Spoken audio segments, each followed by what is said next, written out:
Video सबसे पहले अपने मोबाइल पर पाने के लिए बेल आइकन को दबाएं। नमस्कार, मैं हूं अनिल वर्मा शेखर। आप देख रहे हैं आई विटनेस लाइव न्यूज यूपी। देखते हैं पूरी रिपोर्ट।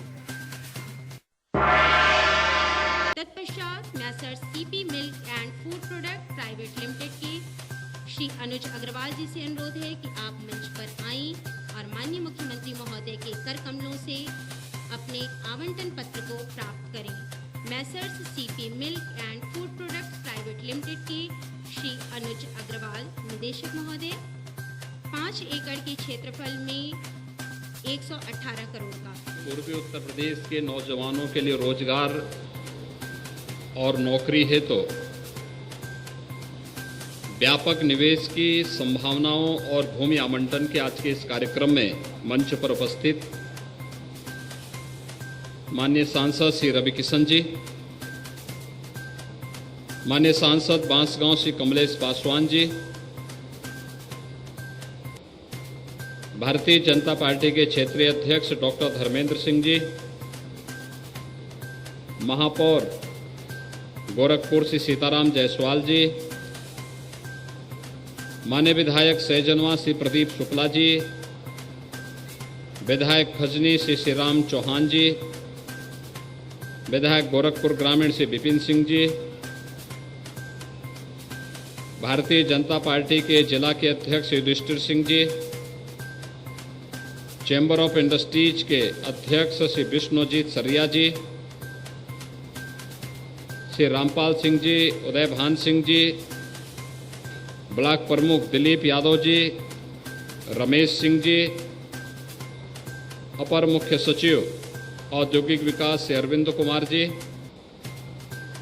अपर मुख्य सचिव सूचना और एमएसएमई श्री नवनीत सहगल जी,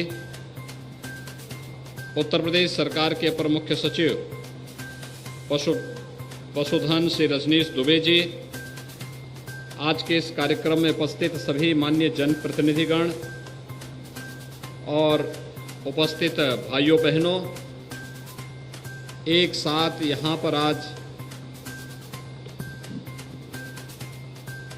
गीडा के विकास से जुड़ी हुई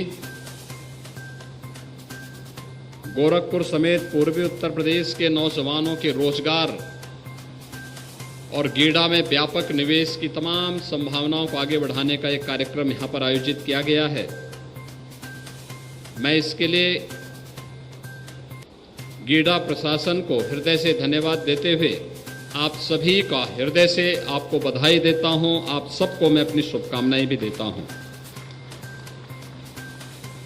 भाइयों बहनों, गीडा में गारमेंट क्लस्टर के लिए 56 आवंटियों में से 5 आवंटियों को यहां पर आज आवंटन पत्र जारी किया गया है और इसके साथ ही यहां पर जो विकास की तमाम योजनाएं यहां पर तैयार होनी हैं, जिनके माध्यम से 1000 करोड़ रुपए से अधिक की लागत अधिक का निवेश यहां पर होगा और 2500 से अधिक नौजवानों को रोजगार यहां पर उपलब्ध होना है। यह एक बड़ा महत्वपूर्ण कार्यक्रम गोरखपुर की दृष्टि से अत्यंत उपयोगी कार्यक्रम गोरखपुर के लिए होने जा रहा है, जिसमें यहां पर मेसर्स कियान distilleries private limited, CP milk product private limited और भी अन्य तमाम निवेश की संभावनाओं के लिए भूमि आवंटन का जो कार्यक्रम यहां पर हुआ है, हम सबको इस बारे में सोचना होगा कि इस देश के यशस्वी प्रधानमंत्री आदरणीय श्री नरेंद्र मोदी जी ने 2024 तक देश की अर्थव्यवस्था को $5 ट्रिलियन का बनाने का एक बड़ा लक्ष्य देश के सामने रखा है। उत्तर प्रदेश देश की आबादी का सबसे बड़ा राज्य है। सबसे बड़ी आबादी उत्तर प्रदेश के अंदर निवास करती है। स्वाभाविक रूप से उत्तर प्रदेश से अपेक्षाएं होंगी और उत्तर प्रदेश प्रधानमंत्री मोदी जी की अपेक्षाओं के अनुरूप अपनी अर्थव्यवस्था को एक नई ऊंचाई तक पहुंचाने में सफल हो सके, इसके लिए निवेश की संभावनाओं को आगे बढ़ाने के लिए हम सबको मिलकर के प्रयास करना होगा। मैं धन्यवाद दूंगा यहां पर उन सभी निवेशक और उद्यमियों को जिन्होंने गोरखपुर के गीडा जैसे पूर्वी उत्तर प्रदेश क्षेत्र में निवेश के लिए चुना और आज यहां पर वे लोग निवेश के भूमि आवंटन के कार्यक्रम के साथ जुड़ रहे हैं। 1000 करोड़ रुपए के से अधिक का निवेश गोरखपुर में होगा और 2500 से अधिक नौजवानों को यहां पर सीधे सीधे नौकरी और रोजगार उपलब्ध होगा। मैं इसके लिए निवेशकों को हृदय से धन्यवाद देते हुए आप सभी को, गोरखपुर के नौजवानों को, पूर्वी उत्तर प्रदेश के नौजवानों को इसके लिए बधाई देता हूं। उन सब के प्रति अपनी शुभकामनाएं भी देता हूं। प्रधानमंत्री मोदी जी की भावनाओं के अनुरूप उत्तर प्रदेश को देश की अर्थव्यवस्था में अग्रणी भूमिका के रूप में स्थापित करने के लिए आगामी कुछ वर्षों के अंदर उत्तर प्रदेश की अर्थव्यवस्था को $1 ट्रिलियन की इकोनॉमी बनाने की दिशा में हमें प्रयास करना होगा और इसके लिए निवेश आवश्यक है। और निवेश की जो बुनियादी शर्त होती है वह है सबसे पहले सुरक्षा और कानून व्यवस्था की बेहतर स्थिति। आज भाइयों बहनों, उत्तर प्रदेश की कानून व्यवस्था देश के अंदर एक नजीर के रूप में ली जा रही है, क्योंकि उत्तर प्रदेश ने विगत 5 वर्ष के अंदर प्रत्येक नागरिक की सुरक्षा और प्रदेश में बेहतर कानून व्यवस्था की स्थिति को बनाए रखने के लिए जो कदम बढ़ाए, आज उसके अपेक्षित परिणाम पूरे देश के सामने आ रहे हैं। और अभी हाल ही में जो कुछ भी हुआ आप सबके सामने हुआ है, आपने देखा है कि उत्तर प्रदेश के अंदर रामनवमी, हनुमत जयंती और ईद के अवसर पर पूरी तरह शांति और सौहार्द का वातावरण रहा। हर व्यक्ति ने विकास की योजनाओं पर ध्यान देना प्रारंभ किया, अनावश्यक मुद्दों से अपने आप को दूर रखा। दूसरा ऐतिहासिक कार्य उत्तर प्रदेश ने करके दिखाया। शासन ने अपेक्षा रखी कि सड़कें चलने के लिए होनी चाहिए। आस्था के स्थल धर्मस्थल होते हैं, सड़क नहीं हो सकती और सड़क पर किसी भी प्रकार की धार्मिक गतिविधियां इस दौरान नहीं हुई हैं। यह भी एक बड़ी उपलब्धि उत्तर प्रदेश के नाम पर। तीसरा, आपने देखा होगा कि तमाम लोग धर्मस्थलों पर माइक लगा करके अपनी आस्था को व्यक्त करते थे। यह हर एक की आस्था हो सकती है, लेकिन आस्था व्यक्ति का व्यक्तिगत विषय है। हम अपनी आस्था को किसी पर जबरन नहीं थोप सकते। और इस दिशा जब सरकार ने तय किया कि किसी भी धर्मस्थल पर माइक की ध्वनि उसके परिसर के बाहर नहीं आना चाहिए, 1 लाख से अधिक माइक या तो धर्मस्थलों से उतरे हैं या उनकी आवाज धीमी हो गई है और वे परिसर तक सीमित हो गए हैं। ये सभी चीजें बताती हैं उत्तर प्रदेश विकास की एक नई आभा के साथ विकास की नई बुलंदियों को छूने के लिए उतावला दिखाई देता है। और ऐसे ही अगर उत्तर प्रदेश की पूरी टीम मिलकर के काम करेगी, उत्तर प्रदेश की 25 करोड़ की जनता का सहयोग अगर एक साथ मिलकर के शासन के साथ, प्रशासन के साथ, जनप्रतिनिधियों के साथ मिलेगा, तो भाइयों बहनों, हम लोग प्रधानमंत्री जी की मंशा के अनुरूप उत्तर प्रदेश की अर्थव्यवस्था को $1 ट्रिलियन की इकोनॉमी बनाने में हमें बहुत देर नहीं लगेगी। यह कार्य हम लोग बहुत शीघ्र इसको हम लोग प्राप्त करने में सफल होंगे। आज गीडा का एक कार्यक्रम इस देश से अत्यंत महत्वपूर्ण कार्यक्रम है। गोरखपुर विकास की आज एक नई कहानी लिख रहा है। गीडा विकास की अपनी एक नई गति के साथ आगे बढ़ रहा है। ढेर सारे निवेश के प्रस्ताव गोरखपुर को प्राप्त हो रहे हैं, उत्तर प्रदेश को प्राप्त हो रहे हैं। पूर्वांचल एक्सप्रेसवे का जो लिंकवे है वह गोरखपुर को इसी गीडा में जैतपुर के साथ जोड़ रहा है और गीडा के विस्तार के कार्यक्रम को हम इसके साथ जोड़ रहे हैं। गीडा का विस्तार हो, गीडा विकास की नई ऊंचाइयों को छूता हुआ दिखाई दे, यहाँ पर पूर्वी उत्तर प्रदेश के नौजवान को उत्तर प्रदेश के बाहर नौकरी और रोजगार के लिए न जाना पड़े, बल्कि उत्तर प्रदेश के नौजवान को गोरखपुर में ही या अपने क्षेत्र में ही, अपने जनपद में ही उसे नौकरी और रोजगार उपलब्ध हो सके। और इसके लिए जगह जगह औद्योगिक क्लस्टर स्थापित किए जा रहे हैं। और गीडा तो आज से 40 साल पहले बना था, लेकिन बनने के बाद इसमें विवाद खड़ा हो गया था। जब 1997-98 में भारतीय जनता पार्टी की प्रदेश में सरकार बनी थी, उस समय हम लोगों ने उस समस्या का समाधान किया था। और आज मुझे प्रसन्नता है कि उद्यमी गोरखपुर में है। जो गोरखपुर कभी बदनाम हुआ करता था माफिया के कारण, आज माफिया का सफाया हो गया है। आज गोरखपुर विकास की एक नई बुलंदियों को छूता हुआ दिखाई देता है। हमारा लक्ष्य होना चाहिए कि हमारा नौजवान अपने ही जनपद में नौकरी और रोजगार प्राप्त कर सके। और इसी दिशा में प्रयास प्रारंभ किए गए हैं, चाहे वह यहां पर गारमेंट क्लस्टर के विकास के लिए किए जाने वाले प्रयास हों, या फिर यहां पर जो आज भूखंड आवंटित किए गए हैं गारमेंट पार्क के लिए। इसके साथ ही हम लोगों ने प्रदेश के अंदर जो फ्लेटेड फैक्ट्री के गारमेंट, रेडीमेड गारमेंट्स के लिए एक नया हम लोग अभिनव प्रयोग करने के लिए लेके आए हैं।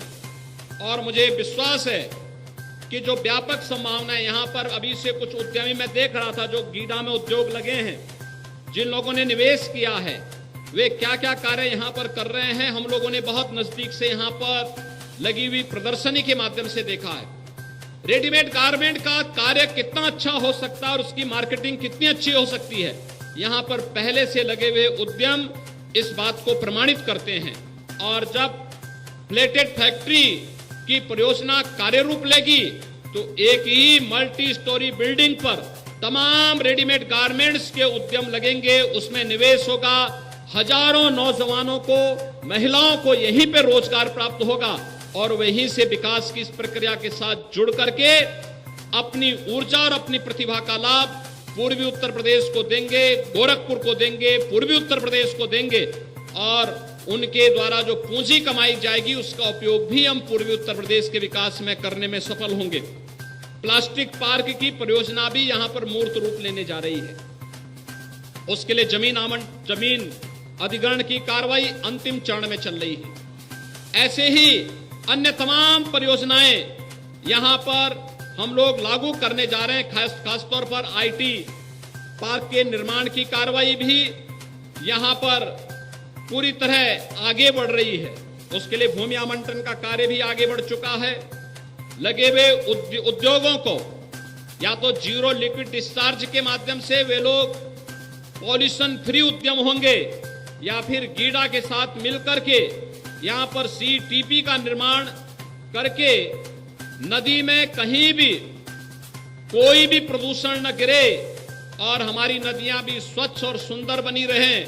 लेकिन साथ साथ विकास की प्रक्रिया के साथ ये पूरा क्षेत्र जुड़ करके हम एक नई ऊंचाइयों की ओर गोरखपुर को लेकर जा सकें, यह आज की सबसे बड़ी आवश्यकता है। भाइयों बहनों, उत्तर प्रदेश सरकार ने इससे पहले भी अपने पहले कार्यकाल में लगभग 3 लाख करोड़ रुपए से अधिक के निवेश के प्रस्तावों को जमीनी धरातल पर उतारने का कार्य किया था। परंपरागत उद्यम को बढ़ावा देने के लिए एक जनपद एक उत्पाद की नीति को प्रदेश के अंदर लागू करके परंपरागत उद्यम को प्रोत्साहित करने के लिए उनकी डिजाइनिंग, उनकी मार्केटिंग, उनकी ब्रांडिंग और उसे हर प्रकार से प्रोत्साहित करने के लिए कि जिससे हम परंपरागत उद्यम के माध्यम से प्रदेश के लाखों नौजवानों के जीवन में खुशहाली ला सकें। यह कार्यक्रम यहां पर पहले ही लागू किया जा चुका है और वह सफलतापूर्वक आगे बढ़ रहा है। अपने परंपरागत हस्तशिल्पियों के कल्याण के लिए भी विश्वकर्मा श्रम सम्मान के माध्यम से राज्य सरकार ने अपने कार्यक्रम को तेजी के साथ आगे बढ़ाने का कार्य किया है। और आज मुझे प्रसन्नता है कि रेडीमेड गारमेंट पार्क हो या फिर फ्लेटेड फैक्ट्री के कार्यक्रम के लिए भूमि आवंटन की कार्रवाई, ये सभी युद्ध स्तर पर आगे बढ़ रहे हैं। प्लास्टिक पार्क के माध्यम से एक ही स्थान पर प्लास्टिक से बनने वाली अलग अलग आइटम को हम यहीं पर स्थापित करके यहां के बड़े मार्केट को उनके सामने प्रस्तुत कर रहे हैं। और मेरा विश्वास है कि गोरखपुर, आजमगढ़, बस्ती, कुशीनगर, देवरिया, महाराजगंज, सिद्धार्थनगर या आसपास के जितने भी जनपद हैं, इन जनपदों का मतलब केवल वह एक जनपद नहीं होता है, बल्कि एक बड़ी आबादी, लगभग 5 से 6 करोड़ की वह आबादी होती है। और उसके साथ ही बिहार और नेपाल की भी एक बड़ी आबादी अपने मार्केट के लिए, अपने रोजगार के लिए, अपनी शिक्षा के लिए, अपने स्वास्थ्य के लिए गोरखपुर पे निर्भर करती है, आसपास के जनपदों पे निर्भर करती है। विकास की इस प्रक्रिया के साथ हमें आगे बढ़ना होगा और इसीलिए आज गोरखपुर में आप देख रहे होंगे, पहले एकमात्र बीआरडी मेडिकल कॉलेज था, आज बीआरडी मेडिकल कॉलेज अपने नए रूप में तो आ ही चुका है, लेकिन गोरखपुर में एम्स का शुभारंभ भी प्रधानमंत्री जी के कर कमलों से हो चुका और एम्स अब गोरखपुर में अपनी सेवा देना प्रारंभ कर दिया है।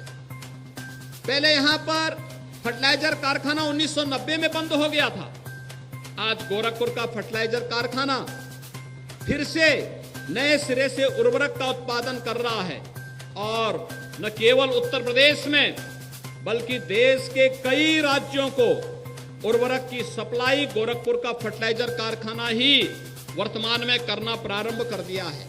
पिपराइच में लगी हुई चीनी मिल हो या फिर गोरखपुर में पर्यटन की ढेर सारी संभावनाओं को आगे बढ़ाने का एक कार्यक्रम, ये युद्ध स्तर पर आगे बढ़ रहा है। आज के इस अवसर पर मैं आप सबसे यही आग्रह करूंगा कि जब केंद्र और प्रदेश सरकार विकास और रोजगार को ध्यान में रख करके अपनी योजनाओं को आगे बढ़ा रही है, उन स्थितियों में हम भी एक सकारात्मक भाव के साथ विकास की इन परियोजनाओं के साथ आगे जुड़ते हैं तो इसके अपेक्षित परिणाम भी सामने आएंगे, विकास भी होगा, हर नौजवान के हाथ को काम भी मिलेगा और उसके जीवन में इसके माध्यम से खुशहाली आएगी, प्रति व्यक्ति आय में वृद्धि होगी और नित्य नई परियोजनाओं के माध्यम से ढेर सारा रोजगार भी यहाँ पर उपलब्ध होने में मदद मिलेगी। आज यहाँ पर ढेर सारी परियोजनाओं का लोकार्पण हुआ है, खासतौर पर जिन उद्यमियों ने गीडा के अंदर अपना निवेश किया है, उनकी एक शिकायत हुआ करती थी, बुनियादी सुविधाओं का अभाव। आज गीडा प्रशासन ने उन बुनियादी सुविधाओं को यहां पर देना प्रारंभ किया है, युद्ध स्तर पर वह कार्य यहां प्रारंभ हुआ है। अच्छी सड़कें बन रही हैं, जल निकासी की व्यवस्था हो रही है।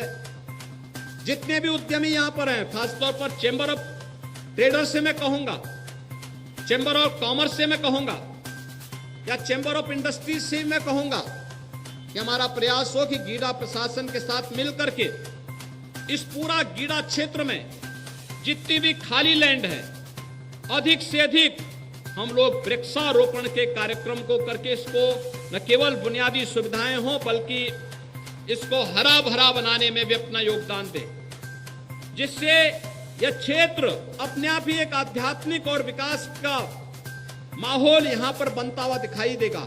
और उस कार्यक्रम के साथ हम सबको जुड़ना होगा। मैं एक बार फिर से सभी निवेशकों को इस बात के लिए आश्वस्त करता हूं कि अभी निवेश का एक बड़ा प्रस्ताव उत्तर प्रदेश में 3 जून को प्रधानमंत्री जी के कर कमलों से प्रारंभ होने जा रहा है। लगभग 75,000 करोड़ रुपए से अधिक की परियोजनाओं का शिलान्यास प्रधानमंत्री मोदी जी के कर कमलों से लखनऊ में होगा। मैं यहाँ के प्रमुख उद्यमियों को भी उसके लिए आमंत्रित करूंगा कि वे लोग भी इस कार्यक्रम में भागीदार बने, गोरखपुर समेत पूर्वी उत्तर प्रदेश में अपना निवेश करें। शासन की पॉलिसी है, पूर्वी उत्तर प्रदेश और बुंदेलखंड में विशेष पैकेज और सब्सिडी भी हम लोग इसके लिए दे रहे हैं। तो सरकार की सेक्टोरियल पॉलिसीज का ध्यान में रखते हुए वे अगर निवेश करते हैं, अच्छा इंसेंटिव भी मिलेगा, अच्छा मार्केट भी मिलेगा और उत्तर प्रदेश में निवेश का मतलब सुरक्षा की सबसे बड़ी गारंटी अगर कहीं हो सकती है तो आज के दिन पर उत्तर प्रदेश में हो सकती है। उस सुरक्षा की दृष्टि से भी उनकी पूंजी भी सुरक्षित रहेगी, वे भी सुरक्षित रहेंगे और उत्तर प्रदेश विकास के इन निवेश के माध्यम से विकास की नई ऊंचाइयों पर पहुंचेगा, अपने नौजवानों को अपने गांव और अपने घर में ही रोजगार देने में सफल होगा और हम लोग प्रधानमंत्री मोदी जी की भावनाओं के अनुरूप $1 ट्रिलियन की इकोनॉमी बनने में एक समयबद्ध ढंग से आगे बढ़ पाएंगे। आज के इस अवसर पर एक बार फिर से मैं जिन आवंटियों ने यहाँ पर निवेश के प्रस्ताव दिए हैं उन सब का हृदय से अभिनंदन करता हूँ, उन सभी को हृदय से बधाई देता हूँ। जो उद्यमी यहाँ पहले से निवेश किए हैं, शासन के नियमों के मुताबिक वे लोग यहाँ पर उद्यम का संचालन करने और गीड़ा को हरा भरा रखने में अपना योगदान देंगे। इस विश्वास के साथ हम स्थानीय नौजवानों के लिए, प्रदेश के नौजवानों के लिए और कोई भी नौजवान जो प्रतिभाशाली नौजवान है उसे नौकरी और रोजगार के साथ जोड़ने में सफल होंगे। इस विश्वास के साथ मैं अपनी बधाई और शुभकामनाएं सभी निवेशकों को और पूर्वी उत्तर प्रदेश के अपने नौजवानों को देता हूं। बहुत बहुत धन्यवाद। जय हिंद। उम्मीद है आपको हमारी ये खबर पसंद आई होगी। आप इसे लाइक करें, अपने दोस्तों के साथ शेयर करें और कमेंट करके अपनी प्रतिक्रिया बताएं। अगर आप पहली बार हमारे चैनल से जुड़ रहे हैं तो चैनल को सब्सक्राइब करना ना भूलें। यही निवेदन आपसे है।